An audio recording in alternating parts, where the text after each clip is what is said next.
તડકેશ્વરમાં પાણીની ટાંકી ધરાશાયી થવા બાબતે ચોંકાવનારો રિપોર્ટ સામે આવ્યો છે। તડકેશ્વરમાં પાણીની ટાંકી ધરાશાયી થવાના મામલે એસપીએનઆઈટીના સિવિલ એન્જિનિયર વિભાગ દ્વારા ટાંકીના 12 સેમ્પલ લેવામાં આવ્યા હતા। તેમાંથી 6 સરકારની વિજિલન્સને સેમ્પલ આપવામાં આવ્યા છે અને 6 સેમ્પલ સિવિલ એન્જિનિયર ડિપાર્ટમેન્ટ દ્વારા ચકાસવામાં આવ્યા। તડકેશ્વરમાં પાણીની ટાંકી ધરાશાયી થવા બાબતે ચોંકાવનારો રિપોર્ટ સામે આવ્યો છે। તડકેશ્વરમાં પાણીની ટાંકી ધરાશાયી થવાના મામલે એસપીએનઆઈટીના સિવિલ એન્જિનિયરિંગ વિભાગ દ્વારા ટાંકીના 12 સેમ્પલ લેવામાં આવ્યા હતા। તેમાંથી 6 સરકારની વિજિલન્સને સેમ્પલ આપવામાં આવ્યા છે અને 6 સેમ્પલ સિવિલ એન્જિનિયર ડિપાર્ટમેન્ટ દ્વારા ચકાસવામાં આવ્યા છે। આ સેમ્પલ દરમિયાન જાણવા મળ્યું કે કોન્ક્રીટની સ્ટ્રેન્થ ખૂબ ઓછી હતી અને નિયમ અનુસાર 30 કે તેથી વધુ સ્ટ્રેન્થ ધરાવતું કોન્ક્રીટ આ ટાંકીમાં વાપરવાનું હતું અને કોન્ટ્રાક્ટર દ્વારા 8 થી 18ની સેન્ટ્રેટ ધરાવતું કોન્ક્રીટ વાપરવામાં આવ્યું હતું અને ઓછી સેન્ટ્રેટ ધરાવતું કોન્ક્રીટ વાપરવાના કારણે પૈસા પણ ઓછા લાગે છે। બીજી તરફ ડીવાયએસપી તેમજ અન્ય અધિકારીઓ એસપીએનઆઈટી સિવિલ એન્જિનિયર વિભાગ પર પહોંચ્યા હતા અને પોલીસ દ્વારા પ્રાથમિક રિપોર્ટ બાબતે પ્રોફેસર સાથે ચર્ચા પણ કરવામાં આવી।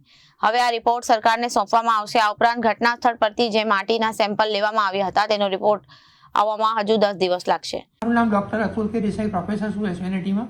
હું અહીંયા છેલ્લા 42 વર્ષથી સેવા આપું છું અને તડકેશ્વર ખાતે જે પાણીની ટાંકી પડી ગયેલી એની આજે તપાસનો પહેલો પ્રાથમિક અમે રિપોર્ટ આપણે સરકારને રજૂ કરી રહ્યા છે। આજે અમે લોકોએ જે સ્થળ પર ગયા તેમાં અમે 3 પ્રકારના ટેસ્ટિંગ કરેલા। આપણે કોન્ક્રીટના કોર લીધેલા 6, ટોટલ 12 લીધેલા, તેમાં 6 ગુજરાત ગવર્મેન્ટને આપવામાં આવેલા, 6 અમારી પાસે છે। સળિયાના જે સેમ્પલ લીધેલા 24, તેમાં 13 અમે લોકો લાવ્યા એસપીએનઆઈટી ખાતે ટેસ્ટિંગ માટે, તે સરકારને આપવામાં આવેલા અને માટીના સેમ્પલ ગઈકાલે લેવાઈ ગયા। એટલે ટોટલ અમે લોકોએ આજે સેમ્પલ આવેલા તેમાં કોન્ક્રીટનો સેમ્પલ બધા ફેલ ગયા છે। મને એમ 30ના કોન્ક્રીટ માટે 25 થી 30ની વચ્ચે મજબૂતાઈ આવે એવું કોન્ક્રીટ જોઈતું હતું ટેન્ડર પ્રમાણે।